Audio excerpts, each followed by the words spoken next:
This is Rob Tebbutt for Boxing Social in association with Betfred. Delighted, as always, to be joined by heavyweight Derek Chisora. We're here in Vauxhall at the Haymaker Gym. How are you, Derek? Nice to see you. Bro, why'd you have to talk like that? Why? How do I talk? We're not running a horse race here, man. Just talk normally. How would you like me to talk? No, I'm just saying, like, yeah. I'm just saying, man. Okay, I'll give it another go. No, don't give it another go. It's fine. It's all right, let's roll it. Because I got so many to do, bro. How are you keeping? You're looking very well. I'm keeping well, man. Can't complain, man. You know, you can't do much anymore because it's Corona season, so you just have to eat healthy and then go to bed. Yeah, straight in the back of another camp as well after Usyk. Well, back in October. I don't suppose you've had much time away from the gym in that period of time. Nah, I haven't. Just been chilling out, bro. You know, just training. That's it. Nothing else to do. I spoke to this man behind us, sat down over there, Buddy McGirt, Hall of Fame trainer. What was the reason behind you bringing him into camp? He phoned me, said he wanted a job. I was like, come around. No, I'm joking. Nah. We worked together like 3 years ago when I was in LA. And I was looking for a new boxing coach. And then he came down. I told him to come down, and he came. And we bonded, and then we just carried on working.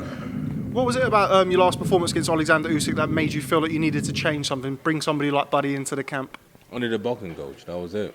Everything else what I had was right. I just needed a boxing coach. That was it. How did you assess your performance? You had a little bit of time to settle and have a look at it? No, I haven't looked at it. I haven't watched it yet. You not watched it? No. How come? It's painful because the way they're commentating on the fight, you know, wasn't Adam Smith and Macklin, just like writing me off, don't give me no respect at all. That's why I didn't watch it. I haven't watched it. I remember you saying after the fight that you felt the fight was a lot closer. You felt that you won the fight. You still feel that way? Yeah, 100%. What do you feel that you learnt from boxing somebody like Usyk?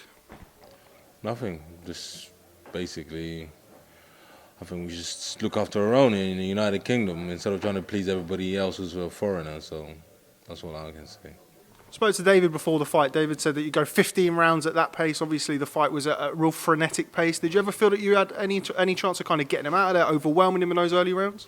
Yeah, I was. You know, my shots were coming off nicely. You know, he was running away. He was running too much. You know, I didn't know with this. You know, some people like if we were scoring boxing on who runs away the most, he'd be winning all the titles. You know, boxing is about who fights, who chucks most. And I was chucking the most, and I was chasing, I was pacing the fight, and he was not doing anything. A lot of talk about him. How will he do at heavyweight? How did you feel? You were in the best position to talk about Usyk at heavyweight. You've been in with everybody, Vitaly Klitschko, David Haye, everybody in between. How do you feel he'll get on at heavyweight?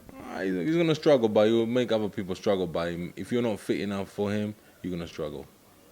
So, Joseph Parker, we've been here before, and then the spider bite got in the way.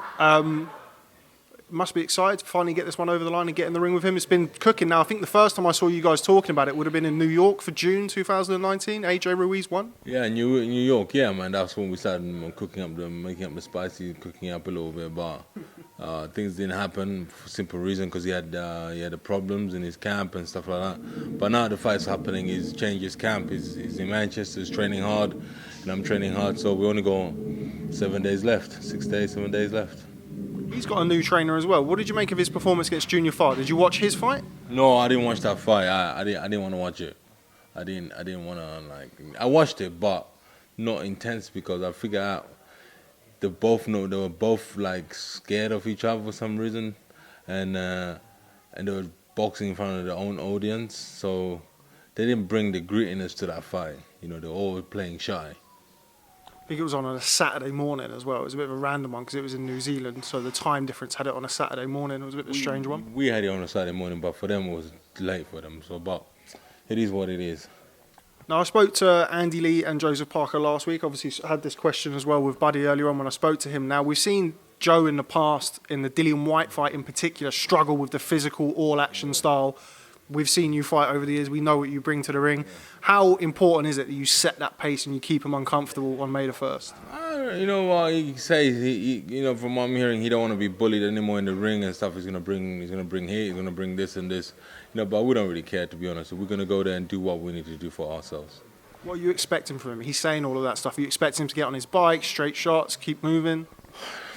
Bro, you can't change a fighter. It don't matter if you got a new trainer. You can't change a fighter. A runner is always going to be a runner. That is it. A runner ain't going to tell you, okay, I'm going to stand and fight now. It's a lie. He's going to be running. That's a similar sort of thing. I mean, at this stage of your career, we've seen you kind of reinvent yourself and come back over and over again. But do you feel that you're kind of settled in what you're doing now? Obviously, you've brought Buddy in, who's very, very experienced. But are you kind of what you are at this stage of your career as well? Buddy's not here to change anything. He's just here to improve it. Improve a little bit, put two things in there, and that's it. What does it say about you, the fact that you've boxed Alexander Usyk, come up short against Alexander Usyk, got the loss, but you're still back on pay-per-view here, people still want to watch you fight? What does it say about you? Don't give up on your dreams, man. Just keep going. People might tell you to stop. Nah, don't. You tell yourself to stop, man. It don't matter. Go get what you want to get. That's it. Did people tell you to stop after the last fight? People keep telling me to stop. I don't want to stop. Talk to me about David Haye. Now, it's a very interesting situation. It's always the dynamic has kind of shifted and changed with you guys over the year. How important has he been to kind of this new lease of life that you've had over the last couple of years? No, David's been good, man. He showed me a lot. He's taught me a lot. He's been good. There's nothing else. There's nothing bad to say. He just looks at things, how it's done, and that's it. When next? Obviously, all being well, you come past Joseph Parker on May the 1st. Where next for you? Right now it's just Joseph Parker, bro. I'm not looking at anything else.